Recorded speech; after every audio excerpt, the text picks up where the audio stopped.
বর্ষার জলে কোর্ট চত্বরে জমেছে কাদা, আর সেই কাদা বয়ে কোর্টে প্রবেশ করছেন বিচারক, উকিল, পুলিশ থেকে বিভিন্ন মামলায় আসা মক্কেলরা।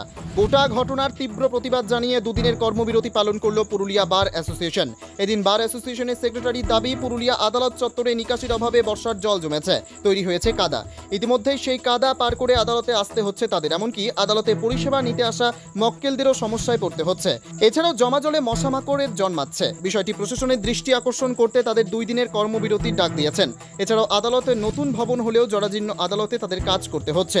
কেন নতুন ভবনে তাদের শিফট করা হচ্ছে না, এদিন সেই প্রশ্ন করেন তারা। যদি তাদের দাবি না মানা হয় তাহলে আগামী দিনে তারা লাগাতার কর্মবিরতির ডাক দেবেন বলে জানান তারা। আপনি তো দেখছেন যে আমাদের কোর্ট প্রেমিসের কি অবস্থা। চতুর্দিকে যেটা গর্ত হয়ে গেছে, গর্ততে খুব কাদা এবং জল জমে গেছে। তাতে আমাদের উকিলবাবুদের হাঁটা চলার পক্ষে খুব একটা অসুবিধা হচ্ছে। এমনকি আপনি যদি দেখেন যে আমাদের কোর্টের বারান্দার থেকেও কিন্তু জল শক করছে, এবং প্রতিদিন আমাদের যে মক্কেল আসছে তাদের চলাফেরার খুব অসুবিধা হচ্ছে। আমাদের উকিলবাবুদেরও বসার খুব অসুবিধা হচ্ছে, এবং ড্রেনের জলটা জমে আছে।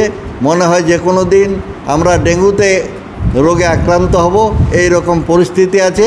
আর একটা জিনিস আপনি দেখেছেন যে আমাদের যে একটা নূতন কোর্ট বিল্ডিং, সেটা অনেক দিন থেকেই কিন্তু নির্মাণ কার্য শেষ হয়ে গেছে।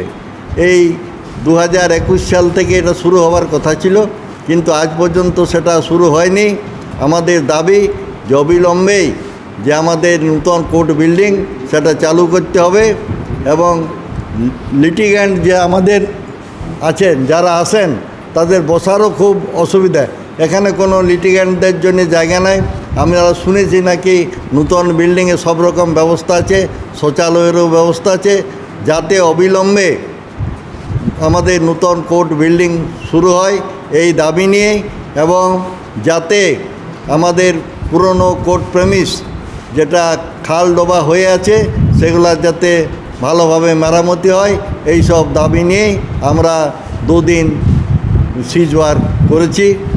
এবং এটা আপাতত সিজ ওয়ার্ক, যদি আমাদের সরকার যদি কিছু ভূক্ষেপ না করে আগামী দিনে আমরা হয়তো আবার বৃহত্তর আন্দোলনে যেতে বাধ্য হব।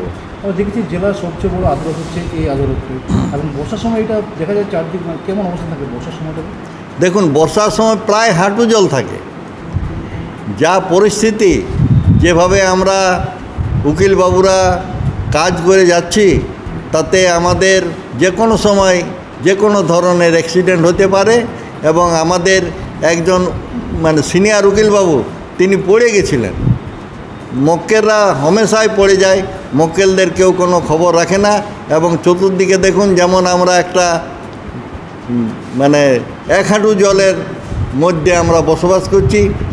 পিডব্লিউডি কিংবা আমরা জেলা দায়রা জজকেও বলেছি, কোনো ভূক্ষেপ ওনারা করেন নাই। আমাদের কোর্ট ক্যাম্পাসের যাতে ভালোভাবে উকিলবাবুরা ঘোরাফেরা করতে পারে তার কোনো ব্যবস্থা করেন নাই। এতো এই পরিস্থিতিতে আমরা কাজ করে যাচ্ছি। কোর্ট চত্বরে যারা আসেন, সাধারণ মানুষ যারা আসেন এখানে, এখানে শৌচালয়ের ব্যবস্থা নেই এবং পানীয় জলের ব্যবস্থা নেই। এই নতুন ক্যাম্পাসে কি সেগুলো ব্যবস্থা রয়েছে? নতুন ক্যাম্পাসে আমরা শুনেছি নাকি সব রকম ব্যবস্থা আছে, ওয়েটিং হলও আছে, শৌচালয়ও আছে, সব রকম ফ্যাসিলিটি আছে। কিন্তু শুনেই যাচ্ছি আমরা, কবে যে এটা চালু হবে তার কিন্তু কোনো নির্দিষ্ট দিন এখনও ধার্য হয়নি। যার জন্যেই তো আমাদের এই দাবি পূর্ণ যদি না হয়, তো এখন বর্তমানে আমরা 2 দিন কাজ বন্ধ করেছি। আগামী দিনে হয়তো আমাদের লাগাতার বন্ধ করতে হবে কাজ। আমার নাম হচ্ছে অতুল চন্দ্র মাহাতো, আমি general secretary, Purulia bar association.